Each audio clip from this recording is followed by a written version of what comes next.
Hello. So this is the second part because my memory ran out on the phone. So I'll continue for where I left off from the last video. Yeah. So Ian McCormack he said he said his testimony about how there was rays of love just like hitting him when he was in heaven after he died.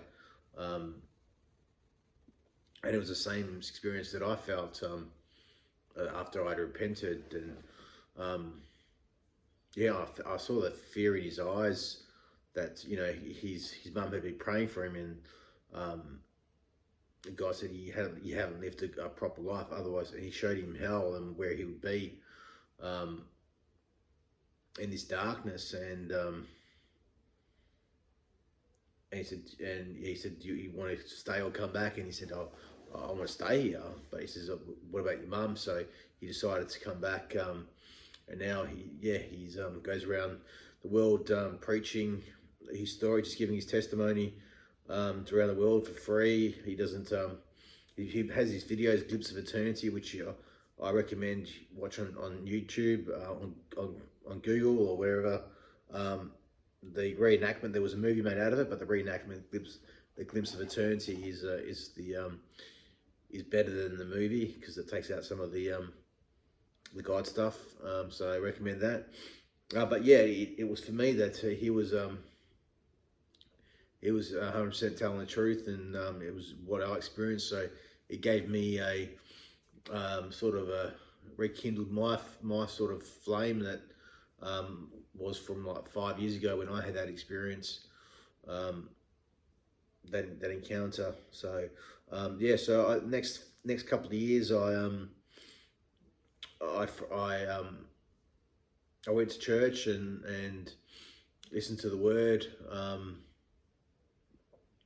So I got some of the word into me. I wasn't actively reading it at home, but I was reading it. I was going every week to church, and then I watched the Chosen, the Jesus TV series about on the Easter 2020. And I watched the whole episode, and I come back from all the family duties, family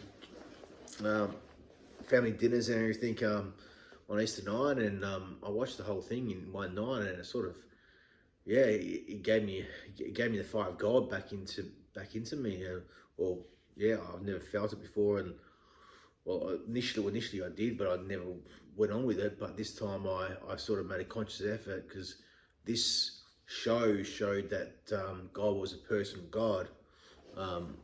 Just checking that this is recording. Yeah. Whereas I've always been taught, the process, there was a distant God that doesn't know you. Where this one showed, there was a person of God, and you could have a personal relationship with Him. I made a conscious effort then to go hard to see what God can offer in my life. I was still drinking heavily. I was smoking a pack of those cigarettes. I was gambling, but the smoking was imprisoning me, and the drinking also was. I needed to stop as well.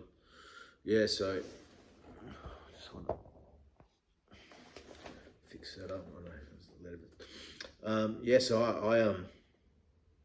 I started reading the Bible. I started praying. I started abiding in Christ. I started fellowshipping at church, or I was anyway.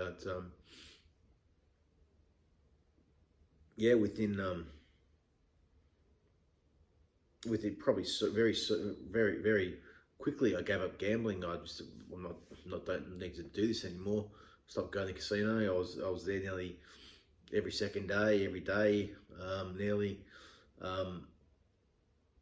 I prayed to give up smoking for a couple of nights, and on the third day, I wake up. Normally, the first thing I want to do was have a cigarette, and this day I just didn't have the craving to have a cigarette. It was supernatural. So I stopped smoking. but that lasted only like 3 or 4 months, and then I thought, something, my sister started smoking again, so I thought, if I have one, can you have one cigarette and stop? Um, but that didn't work, so I had a cigarette, and then I started smoking again, for a couple of months. But then I prayed again. I prayed again for a couple of nights to take this addiction away from me. And again on the third day, the craving stopped, and it wasn't like it was, I never had any more cravings at all. But it was the first 3 days, which is the hardest. That was quite. It was manageable to after I prayed. The cravings sort of came back after that, but so it is a partnership. It's God taking away the hard bit, but it's still a partnership where you have some of your will as well. So yeah, I gave up smoking, which is one thing that I never thought I'd give up. Obviously, it was something that I thought I was gonna do until the day I died. And actually, on my baptism, after my baptism,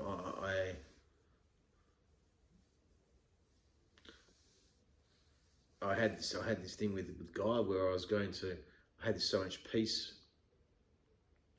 After my baptism, where time stood still, I was looking at the sailing boats after I was baptized on the Netherlands foreshore, and I was like, it was like time stood still, and there was peace. And that peace and gentleness in me stayed with me until I had an argument with a friend, and I went for a cigarette, and God at that point said to me, audibly, I heard him said, "You don't think I can take away addiction?" Or something to that effect, you think I can't beat addiction, like, because I was going back to smoking, and so I stopped. I think it was the last day. That was the last day I had. So the baptism day was the last time I had a cigarette. Yeah, and baptism was a very special day. It was like I was nervous as my wedding day. But yeah, I've got that. There was just a beautiful peace and a gentleness, which stayed with me for a couple of days. Yeah, so that was a great encounter. In terms of my anxiety and my depression left me. My anxiety left me when I asked God one night all the questions that I had with God. I asked him all those questions, and the main one was, "Am I going to heaven?" And he said yes. So, and I asked him a couple of times, and he said yes again. So, immediately my anxiety left me, and I had the best day, one of the best days ever. The next day I went to work. I was the most productive ever. I was on top of the world. Yeah, it was an unbelievable feeling to have all your answers answered, all the questions that you had. There were some other questions, but they were just, I think one of them, no one was, if you were, how could you have always existed? How could something have always existed? And God gave me a question back to me saying, is it easy to believe that nothing always existed? Which, yeah, so is it easy to believe that something always existed, or is it easy to believe that nothing always existed? It's the same thing. So God has a way of answering you with the question back to yourself, which is very much like him. Yeah, so my walk since 2020, I had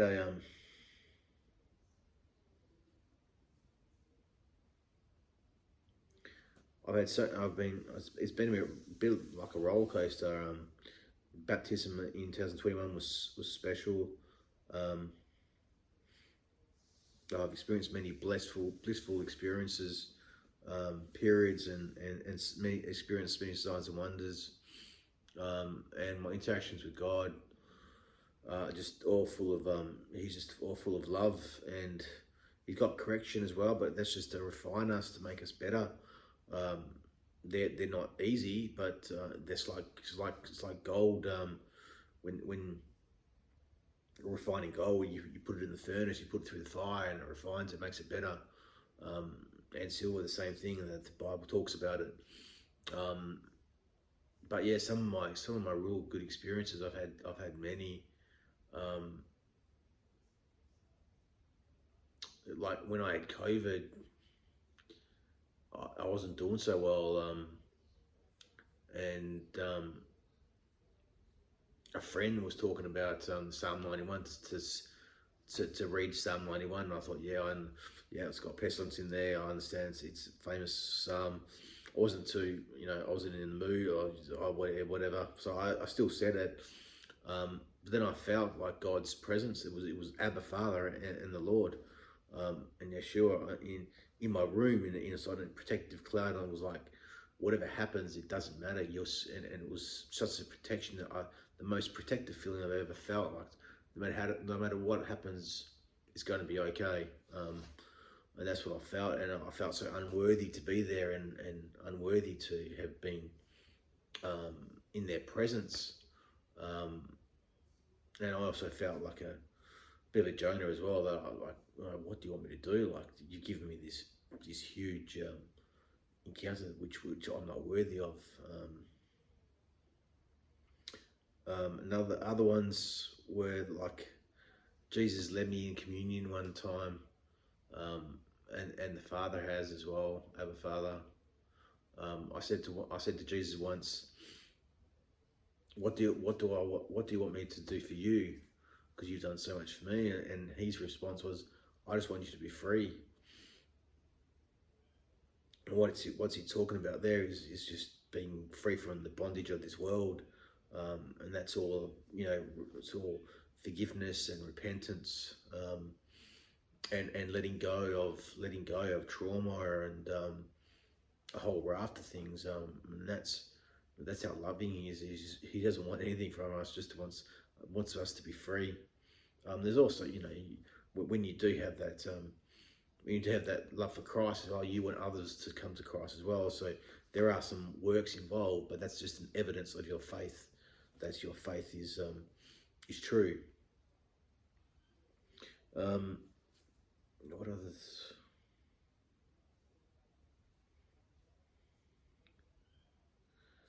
Yeah, so one of the big things, this was huge for me.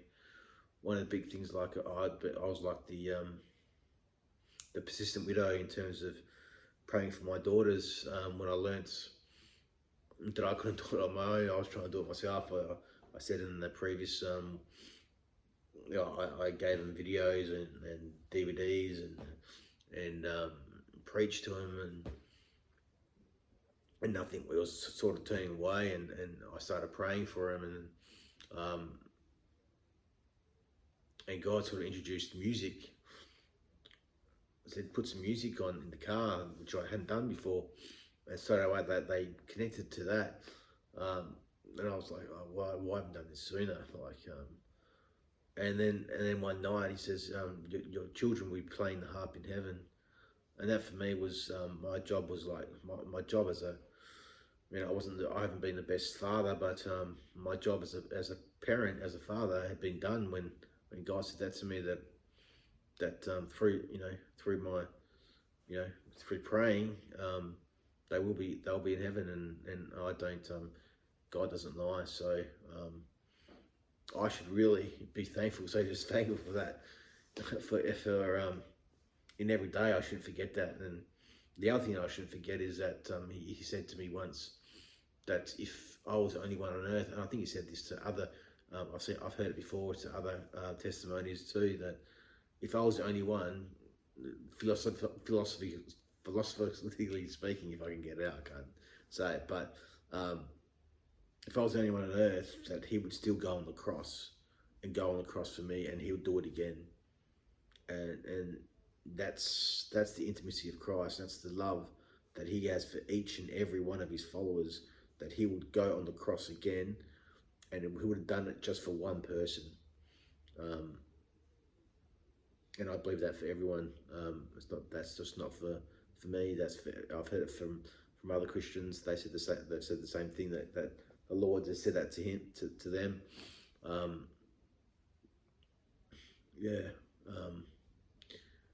It's just that's the love. When the Bible says you don't know the love that surpasses. You don't know the depth, the width, the length. Depth, width, length, and then I'm missing the other one. That love has, because you just don't understand it, because that's what the love of going on the cross is, and we can't comprehend it. It is beyond our comprehension. The love that Christ has given to us. Like I've asked Christ, like, now I've loved strangers. I fill up on God's love, and now I have love for strangers that I didn't have quite. I always liked. I didn't want any harm to anyone, but now I have a sort of a compassion towards people. And I said, God, how much more do you love the person in the street, the neighbour, than I do? And he said 1,000,000 times.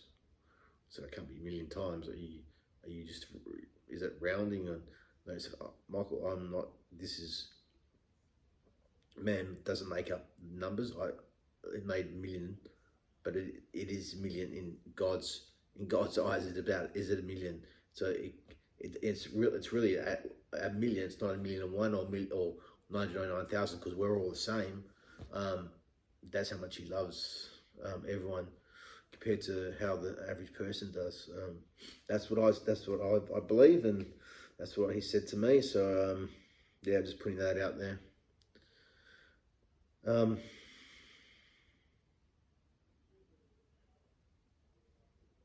Yeah, and Abba Father, he's given me,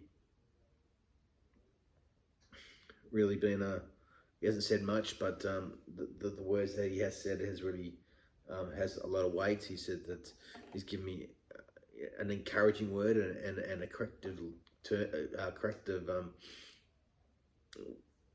words as well. He said that I'm a man after his own heart, which was unbelievable. Like, I'm not worthy of that. But he also said the world wants you to be a clown. So I was a class clown at school, and I always liked to joke around, so people don't take me seriously. So, but he says, the world wants you to be a clown. So you be that, and then you're doing what the enemy wants. So it's a really such a simple word and lesson for me that I haven't always done. I'll leave you on a couple of prophecies that Lord gave me as well. On the 16th of July 2022, I was at church, church happens, and the pastor there came in and said that the Lord just told him that he's going to visit someone that night. And I was like, I hope it's not me, because then I'd have to speak about it, and I don't like actually speaking in front of, giving that testimony out. But 11:30 that night, I was praying. I was praying about my day, just a general prayer that I have. And at the end of it, the Lord said to me, "Are you ready for me to come down?" And I was like, "Please don't freak me out.